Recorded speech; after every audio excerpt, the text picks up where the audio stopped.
Good morning, everyone. We are here at Innovate for Climate in Frankfurt, Germany for Facebook Live. My name is Alzbeta Klein, Director for Climate Business at the IFC, and I'm here with Deanna MacDonald, CEO of Blockchain Labs for Open Collaboration. Welcome, Deanna. So blockchain has gotten a lot of attention, especially in developed markets, especially in the financial sector. It would be great to hear what blockchain is, maybe in a couple of words, and then how can we take it for climate and how can we take it into emerging markets? All right. Well, there's a lot of hype around blockchain and a lot of different definitions of it. So I'll really break it down to, I think, what we consider the three core components of it, which is that it's a distributed ledger, a replicated and distributed ledger, that validates transactions using consensus algorithms. So, and that's basically just saying we can have a trusted chain of custody of our information or of our transactions, so long as we can trust the data that we put into the blockchain. And as far as its role within the climate space, and furthermore how we can potentially link capital markets and the climate sector, we very much work on how to qualify carbon assets. We work on how to ensure that the inputs into the system, such as the information coming from a meter or from a wind turbine, for example, can be then utilized to be represented in a tokenized form and then can be traded amongst individuals on global capital markets and starts to link the markets together. And furthermore, what we do is to take it an extra step further, and we actually retire these tokens or burn these tokens and let them translate them to targets. So whether that's a local community target or a national target or a global target. So we can actually link the physical to the digital, move the digital around, and then represent, SDGs or climate goals as well. Great. So maybe you can give us a couple of examples on what has been done in clean energy. How can we link, for example, off-grid solar into a chain, and how would that be applicable for emerging markets? For emerging markets, it's quite interesting because there's a lot less regulatory hurdles and barriers. But what we're seeing so far is actually to be quite critical of the space that we're in, as it's very emerging, is that we need to differentiate between initial coin offerings, Bitcoin, which is a cryptocurrency, and actually building with blockchain.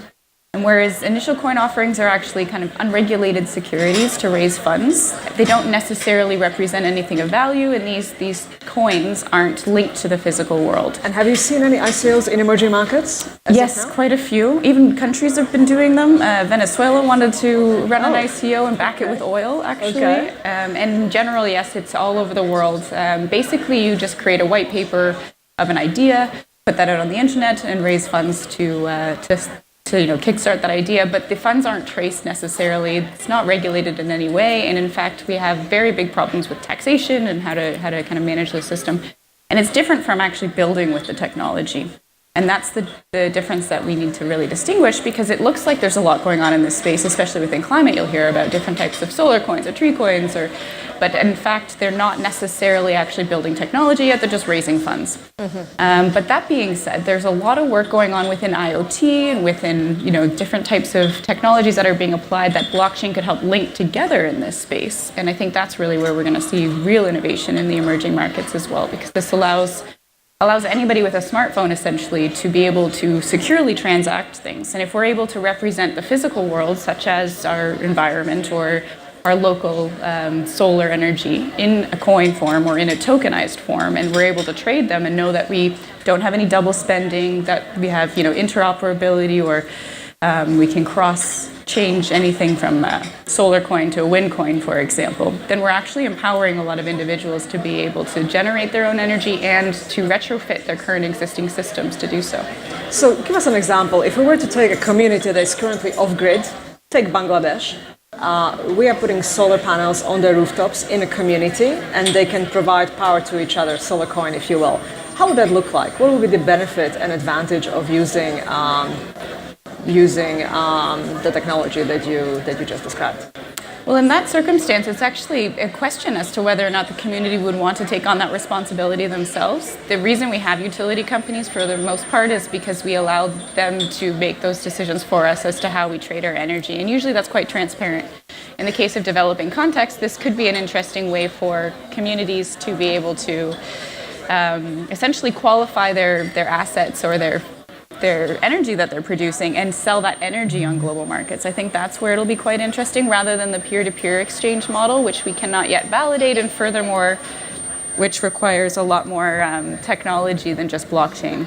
That would be a whole system in of itself. And I think one of the main things that we need to recognize is that this is a component, one piece of the big puzzle here, in which we be able to finally transact energy on that scale. That's great. So let us take it now to agriculture. And we heard a lot about agri-supply chain and traceability. And traceability is definitely a topic that customers care about, both in developed markets, but also in emerging markets. How could we apply blockchain to tracing, say, a cocoa or coffee to where it originally comes from all the way to the consumer? How would that look like? This is one of the areas we work heavily on. The traceability aspect is interesting because really what blockchain does is allow us to essentially timestamp and to verify that information exists and has been transacted. So we use this in the sense of, if you are able to prove that the cocoa has been scanned with RFID tagging, for example, or if the producer is trusted in the first place, then you're able to, the information that they put on the blockchain then becomes the first, information on that piece of cocoa, for example. And as that gets exchanged through the chain, as intermediaries interact with that, they're able to also tag how many beans they received, or furthermore the quality of them. Mm-hmm. And when you have a chain of custody on that information, you're able to then go back and see when something has been altered, when the quality maybe got degraded, or if it has been blended with another type of bean, for example. And in the end, theoretically, if you've got a chocolate bar, dark chocolate bar, you could trace it all the way to a farm in Côte d'Ivoire, say, through the blockchain? You could, if every single supplier in that was participating. Yeah. And then can you scan it with your phone and see where that cocoa bean came from originally? Assuming you would if you had that information there's no reason why you wouldn't be able to then trace it back and be able to have an actual story behind our food and our agriculture. That is very impressive. So that means that we've got a major potential impact on trade finance, on commodity trade finance. How would that look like? I think it would open up a lot of markets. It would allow people to be able to participate in the markets that they've otherwise been excluded from due to not being able to be verified suppliers, or furthermore to not have the economies of scale and scope that we've normally seen with suppliers. And in that respect, we actually open up local markets. But it will require that these local participants are trained to be able to use a smartphone to be able to register this information, for example, but also that everybody is participating and using the same system. And as it stands, blockchain is so early on that we haven't yet decided which system we want to use. There's so many different competing blockchains. There's not just one blockchain. Yeah. So we've got a while to go yet, but it really could just liberate markets and essentially allow for all of the individual actors and local economies to start finally participating in the global economy as well. This is great. Now, we are here at Innovate for Climate, so obviously one of the areas will be tracing of green projects for finance purposes, and obviously for carbon credits eventually in the future. Do you think that will be one area where we could definitely use the technology? Yes, and there are quite interesting companies working on that right now. There's a company out of Copenhagen that have worked alongside and have since their inception called Hive Online, and they're working on actually creating a platform for small and medium-sized enterprises to be able to utilize new financial infrastructure.